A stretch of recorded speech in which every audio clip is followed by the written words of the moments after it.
Durante muito tempo, muitos pensavam que tudo de Daniel era um mito. Por exemplo, se você conversasse com um cético no século XVII, XVIII, até o início do século XIX, ele dizia assim... Daniel não foi o cara que leu umas paradas que foram escritas na parede com sangue? Foi o Belsazar, que era o rei da Babilônia. Eu vou falar dele na arqueologia. Olha que interessante. Segura que eu vou falar dele. Um cético até por volta de 1820 ia falar com você assim, livro de Daniel é todo mito, bobagem, nada disso aconteceu, porque a arqueologia não existiu Babilônia. Pelo menos o grande império da Babilônia não existiu. Você vai no rio Eufrates de fora a fora e não vê nenhuma Babilônia ali. E a Bíblia e Heródoto falavam que a Babilônia, o rio Eufrates cortava a cidade, igual o Tietê e Pinheiros corta São Paulo. Aí você vai Tietê de fora a fora e não vê rastro de cidade. Até que, em 1899, um pouco antes, a Layard começou a explorar algumas coisas e ele conseguiu encontrar tijolos com escrita estranha, que foram decifradas e descobriram o nome de Nabucodonosor.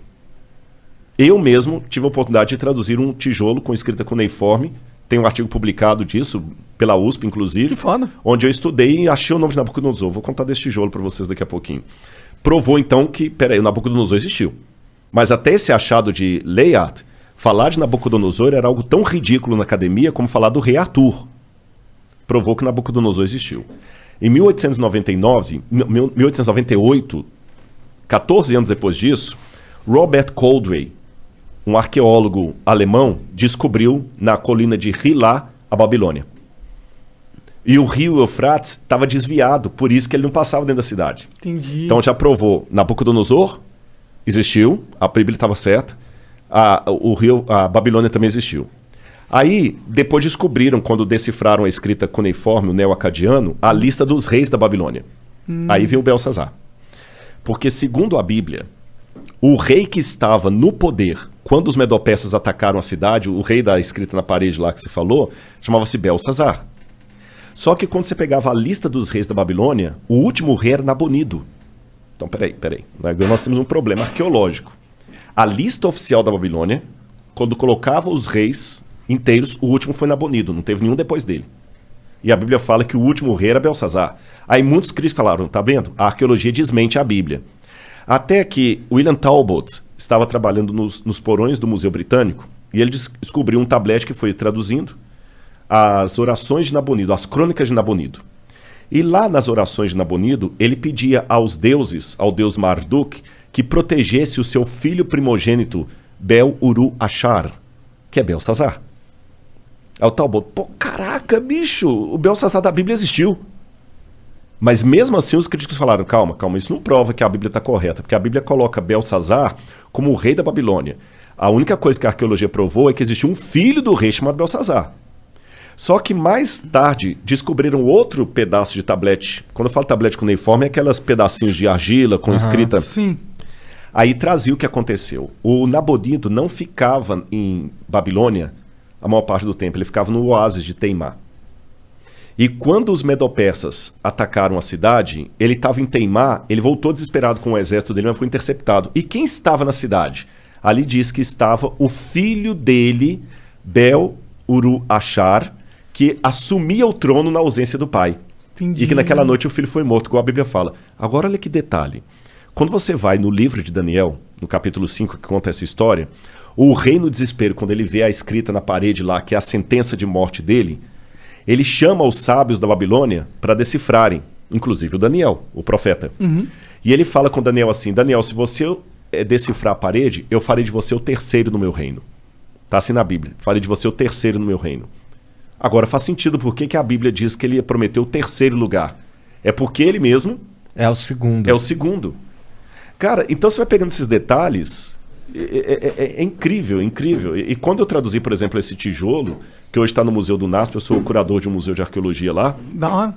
E eu fiz a datação com a USP, a gente datou o tijolo por termoluminescência. Porque eu fiz primeiro a tradução do acadiano, e eu achei o nome de Nabucodonosor e do pai dele, Nabopolassar. Eu traduzi a publicação, publiquei a tradução, e depois no IPEM, a gente foi fazer a datação ali com o Casimiro Munito. É aquele negócio, a gente cruza dados, contas... Eu não sou da área da química, mas aí a gente faz pares e publica artigo científico junto. Aí, quando fizemos a datação, A data da USP de termoluminescência deu 300 anos antes de Cristo pro tijolo, que eu traduzi. Da hora. Mas não foi da hora, sabe por quê? Não, porque Daniel era de 600 e pouco. 600. Eu tô com um hiato de 300 anos aí. Entendi. Aí eu, quebrando a cabeça, o Casimiro falou, não, Rodrigo, calma, não fica desesperado, não. Aí é a hora do cara explicar a área dele, que você não conhece. Aí o Casimiro me explicou assim, doutor Casimiro Munita, do IPEM. Ele falou assim, Rodrigo, a gente consegue, pela termoluminescência, datar a última queima da cerâmica. Então essa cerâmica pode ter 2.000 anos. Mas se ela sofreu um incêndio 300 anos atrás, ela vai dar que tem 300 anos. Entendi. Porque eu tô datando a queima dela e não a primeira queima. Se você coincidir de ela não ter passado por nenhum incêndio, você vai estar datando o dia que ela foi levada ao forno. Mas se ela teve um incêndio depois disso, zera. Eu falei, então bingo. Ele falou, não tem nada na história que mostre. Eu falei, bingo. Aí eu lembro que por estudar as profecias de Daniel, eu fui estudar bastante as conquistas de Alexandre, e Alexandre colocou fogo no templo de Eságuila, na Babilônia, e depois manda reconstruir. A gente deduz que foi Alexandre. Alguns têm a dúvida se foi o Alexandre ou se foi o Ptolomeu, que botou fogo, não Lisímaco, corrigindo, que botou fogo no Entemenac. Isso foi 300 anos de Cristo. 300 anos de Cristo. Então eu falei, bingo. E o único prédio da Babilônia que foi incendiado e por isso reconstruído foi o templo do Entemenac. Você está entendendo? O único. Aí eu falei, então agora eu sei, a data que eu tenho é a data do incêndio da época de Alexandre. E agora eu sei, dentro da Babilônia, de onde veio esse tijolo. Dentro do templo. Aí eu fiquei emocionado, gente. Vou falar com vocês por quê. Porque aquela inscrição que eu traduzi era uma inscrição pública. É igual você tem na Flow, que estava na parede ali embaixo e tudo, é uma inscrição pública, né? E aquela inscrição pública estava no templo do tesouro do Nabucodonosor. E a Bíblia fala que quando ele levou os utensílios de Jerusalém para lá, para humilhar os judeus, e para lembrar o início da nossa conversa lá do podcast lá atrás, que eu falei que Jeremias falou, Deus vai trazer os babilônios, porque vocês não estão obedecendo a aliança, Deus vai tirar a proteção dele, já que vocês estão procurando outros deuses. O Daniel viu os utensílios sagrados do templo sendo levados pelos babilônios lá para a Babilônia. E segundo a Bíblia, guardados na casa do tesouro do Deus. É provável que esses tesouros ficassem dentro do templo do Entemenac. Porque o Nabucodonosor dos babilônios, eles tinham o costume de fazer uma espécie de museu, antes dos museus, de guardar artefatos de espólio de guerra dentro do templo. Pode crer. Então Daniel leu com os olhos dele aquela inscrição que eu traduzi. Ah, pode crer. Agora ele leu com que espírito? Humilhado. Imagina, tudo que você tem de mais especial. Se você for religioso, aquele crucifixo que a sua avó te deu, que fez o catecismo e tudo, sendo colocado lá de qualquer maneira lá... Com um espólio de guerra. Espólio de guerra. Ou então vamos supor que aqui no programa vocês têm algumas coisas legais, que falam assim, pô, isso aqui a gente guarda com carinho, porque isso aqui foi o primeiro prêmio que a gente ganhou e tudo. Sim. Aí você vê um negócio colocado lá, banalizado, te dói o coração. Daniel estava humilhado. Ele passou na porta do Entemenac e ele viu isso. E ele leu aquela inscrição. Eu sou Nabucodonosor, que foi o que eu traduzi. Rei da Babilônia, provedor dos templos de Eságuila e Êxodo. Daniel deve ter feito perguntas similares às que eu fiz quando eu estava com a depressão. Onde está Deus? Tem o Salmo 139 que diz, às margens do rio da Babilônia, nós nos assentávamos e chorávamos lembrando de Sião. Aqueles que são mais antigos que eu devem lembrar de uma música antiga, né? On the rivers of Babylon... É uma música dos anos 70, 80, The Rivers of Babylon. Eu não manjo. Mas é uma música legal. Depois o pessoal dá uma googada, eles vão achar. E essa música fala desse salmo que os judeus compuseram. Mas foi uma música pop, foi uma música de rock. A dor deles por estarem na Babilônia. No salmo fala assim, os que nos levaram presos pediram que nós cantássemos alguma música da nossa cidade, da nossa pátria. Mas como nós podemos cantar a música da terra com o nosso templo destruído? Então Daniel estava arrasado, igual eu estava lá no Cevisa. Daniel leu aquela inscrição como um símbolo de humilhação. 2.600 anos se passaram. Aquela inscrição, por um golpe de sorte, não sei, entre aspas, foi encontrada por um brasileiro lá no Iraque, quando trabalhava na Mendes Júnior em construção civil. Olha lá. Esse brasileiro ia passear nas ruínas lá e via aquele monte de pedra, fez amizade com um soldado lá, futebol, Pelé. Cara, deixa eu levar um souvenir pro Brasil. Pega o que você quiser. E ele escolheu, no meio do monte de monturo lá, esse tijolo, porque tinha uns desenhos legais. Chegou no Brasil, ele falou, o que eu vou fazer com isso? Vou jogar isso fora. Aí a mulher dele falou o seguinte, não joga fora não. Doa isso pro professor Paulo Barbosa, ele é professor da escola adventista lá, de história, ele pode usar, que doou. Esse professor Paulo ficou com essa pedra uns 30 e tantos anos. Ele até morreu, esse professor. Quando foi um dia, ele foi visitar o museu do NASP e ele viu alguns tabletes com inscrição cuneiforme. E eu estava no museu nesse dia. E eu falei, eu tenho lá em casa um tijolo com esses desenhos. Eu vou doar para vocês. Ah, que legal. Cara, eu fiquei, sabe? Como é que é? Quando eu fui à casa dele, eu peguei o tijolo na mão assim com os desenhos. Se você colocar aí, se não for abusado sobre vontade, se você colocar assim... tijolo babilônico Rodrigo Silva. Vai aparecer uma foto do tijolo aí na internet, assim, tudo, né, cara? Hoje em dia é só clicar. Aí o que acontece? Eu peguei aquele tijolo, quando eu falei, professor, isso aqui não é desenho, não, isso aqui é inscrição cuneiforme. Ele falou, aí o que tá escrito isso aí? Eu falei, não dá pra escrever. É esse aqui, ó. Esse aqui, ó. Eu falei no ex-ateu, graças a Deus. Eu nem sabia disso aqui, não tem nada a ver com isso. Um ex-ateu Blogspot. Eu nem sei quem é, viu? Mas esse tijolo aqui, ó. Esse aqui, ó. Ali, eu não sei se o pessoal de casa vai ficar tão nítido das fotos, que às vezes não dá, né? Não, mas ele sabe que a gente pesquisou. Pesquisou, né? Então ali aquela primeira... Parece um asterisco. Parece. Se lê Dingir em acadiano. Dingir. Dingir é um epíteto de um nome divino, mas ao mesmo tempo como o nome de um rei, logo em seguida. Aí você tem essa língua silábica, ela não é alfabética. Aí você lê Dingir, Nabucuduriusur, Lugal. Lugal é rei em acadiano. Bom, antes de entrar na tradução, eu lembro que quando ele colocou o tijolo no meu colo, falando que era desenho, eu falei, professor, isso aqui não é desenho, isso aqui é escrita. Aí ele falou assim, então lê pra mim o que ele tá falando. Não dá pra ler igual você lê a Folha de São Paulo. Pô, não... eu leio isso aí, mas eu não sou professor de acadiano. É que quando você faz arqueologia, a gente estuda um pouco de egípcio, acadiano. Aí tu sabe o que é e daí tu leva mas exatamente. Aí você vai pesquisando, vai traduzindo aos poucos. E tem muita língua que você até estudou, mas se você não tá falando, você esquece. Tem muita coisa que eu esqueci. Egípcio, eu ainda dei aula de egípcio na faculdade, mas acadiano eu nunca lecionei. Mas eu falei, mas eu posso decifrar. Pô, aí peguei meus dicionários lá, meus léxicos e tudo, e consegui decifrar. Então ali tá, eu sou Nabucodonosor, Lugal, rei de Acadê, Babilônia, rei da Babilônia, provedor na segunda linha dos templos de Êxida e Exáguila, que é justamente o outro nome do Entemenac, aqueles templos lá.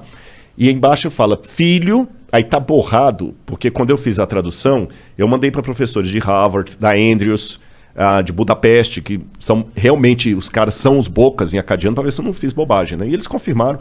E um professor de Budapeste acredita que onde está borrado aqui, que eu não consegui traduzir, seria filho primogênito de Nabopolassar Lugal Acadê, rei da Babilônia. E... Esse símbolo aqui é igual aquele lá, não? Só que aqui você lê Acadê. Lá é Dingir, aqui é Acadê. Você entendeu? Que é o nome da cidade. É porque o sumeriano ele traz os símbolos e dependendo de onde está ali na frase, a sílaba é outra. Que viagem. Nossa, deve ser um inferno ler isso. Não, mas é legal. Aí eu sei que eu peguei o tijolo, traduzi, publiquei, porque a gente tem um negócio chamado currículo Lattes, que você precisa de vez em quando botar o... É igual o Instagram, tem que botar uma fotozinha lá, senão o pessoal é o Instagram dos inteligentes. Aliás, eu vou aproveitar aqui, vou pedir o pessoal do Instagram, eu deve ter com uns quase 300 e tantos mil seguidores. Podia verificar a gente e também. Não verificar, você também não? Eu vou verificar o Rodrigo e o Flow. Como assim? Vocês 1 milhão e... Eu não a Laura tenho... falou que como assim 1 milhão e não sou verificado? Eu não sou verificado no Twitter, o Flow também não é, por aí vai. Isso deve ser algum complô da NASA para não permitir que as verdades do Flow cheguem... Eu vou explicar bem o que é. Existe um esquema onde agências vendem verificado. Dinheiro. Eu também tô achando que é isso. Não, é isso. É isso. Puxa vida. É porque já chegou pra mim várias vezes. E como que você valoriza um item? Você diminui a oferta. Então dá pra você comprar uns verificados. Mas o que importa é que o pessoal tem do lá. Mas qual que é teu Instagram? É Rodrigo Silva Arqueologia. Tudo junto? Tudo junto. Rodrigo Silva Arqueologia. Tudo eu botei, Rodrigo Silva Arqueologia. O YouTube também, Rodrigo Silva. Na verdade, gente, quer outro milagre? O meu YouTube tá com 1.100.000 e poucos mil. Eu não sei como. Porque eu não sou youtuber, não tem nada. Quem me ajuda é minha esposa. O conteúdo deve ser interessante. Ele tem alguma coisa. Mas voltando a falar da pedra aqui, eu sei que eu peguei, eu dou a pedra, coloquei lá no museu. E que tamanho é essa pedra, mais ou menos? Mais ou menos assim, ó. Entendi. É o tijolo. Eu tô falando pedra, mas deixa eu corrigir, é um tijolo. Tô ligado, parece uma pedaço de uma parede. Porque era um pedaço realmente, só que ele tá quebrado ali, vocês viram, né?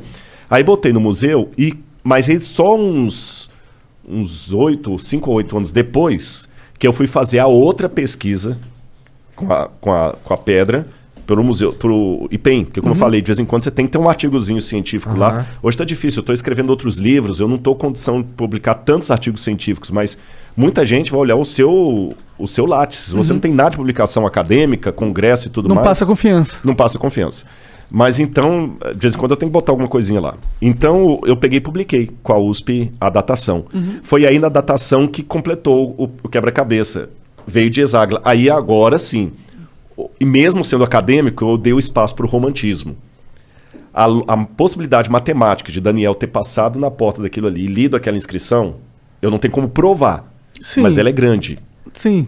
Pegando o texto bíblico e o que foi levantado do cativeiro, Daniel leu aquilo ali numa situação de muita humilhação, que eu identifiquei com a minha. Pode crer.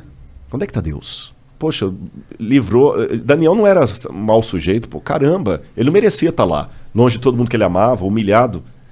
2.600 anos depois, a mesma inscrição que Daniel leu, num ambiente de humilhação, é colocada num museu, num país chamado Brasil, que Daniel nunca podia nem imaginar, para justamente enaltecer o livro de Daniel. Aí vem o Felipe e me faz a pergunta sobre Daniel, eu tenho essa oportunidade de falar, então quer dizer, o mundo dá voltas. E se fosse plano, daria cambalhotas, né? Eu capotava, né? Seria um rodar de moedas, né? Então...